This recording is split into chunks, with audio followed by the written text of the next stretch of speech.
And now, Storm Tracker weather with meteorologist Eric Ash.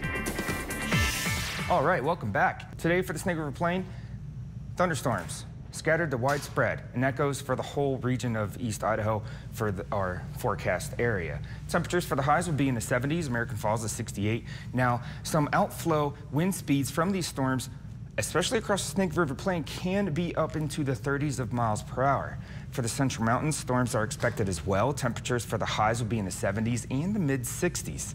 Now, with all of this storm and rainfall activity, we can see up to ½ an inch of rain, perhaps just a little bit more in certain locations.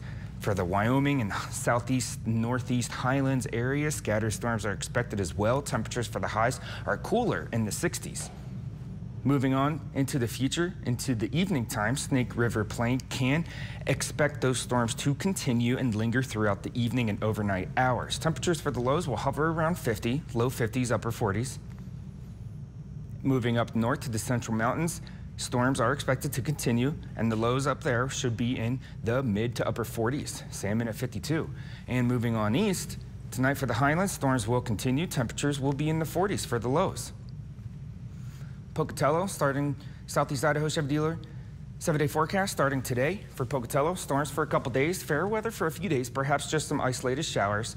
Temperatures will be in the 70s. The warmest day will be on Saturday across the region. Pocatello will see 80 degrees. Idaho Falls, your Saturday high temperature for the forecast period will be 77. Storms for a couple days, fair weather, perhaps some isolated showers for a few days. And then at the end of the weekend, we will see some more weather move in for 2 or 3 more days. Rexburg, similar conditions, just a slight bit of cooler temperatures. And for the Central Mountains, storms as well, perhaps a bit more coverage due to elevation. Temperatures for the highs will be in the low 70s, upper 60s, reaching 75 on Saturday. And for the Teton area, storms for a couple days, perhaps some fair weather, isolated showers through the weekend, and then after that, our weather moves in again. Back to you, Deanne. Thank you, Eric. And any thoughts on the little cute kitty that just got away?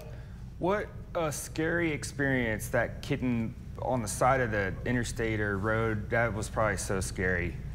I'm sure it was scary. But animals are cute, and it's nice to do something like that, even for one animal. Quick recap of the weather for the Teton area. The 7-day forecast started today. Just a couple days of thunderstorms, perhaps some fair weather in the last part of the week, maybe some isolated showers during those days, and then we've got some more weather moving in at the end of the weekend. Temperatures for the Teton area should stay in the 60s for the highs. Pretty cold lows, though, in the upper 30s, low 40s. And for the Central Mountains, similar conditions.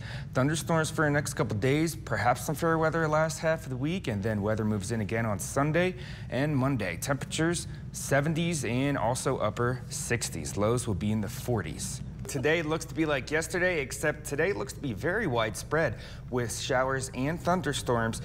A lot of areas may see up to ½ an inch of rain, perhaps a little bit more in certain locations.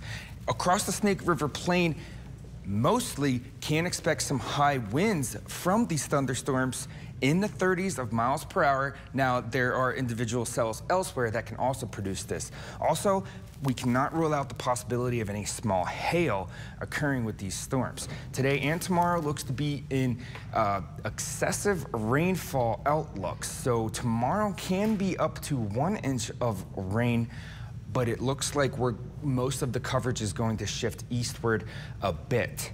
High pressure is to the east of us. Low pressure, our weather maker, is to the south by the southern part of Nevada, Las Vegas. And we have another low, Canadian-Washington border up there. That's going to swing a cold front in our area tomorrow.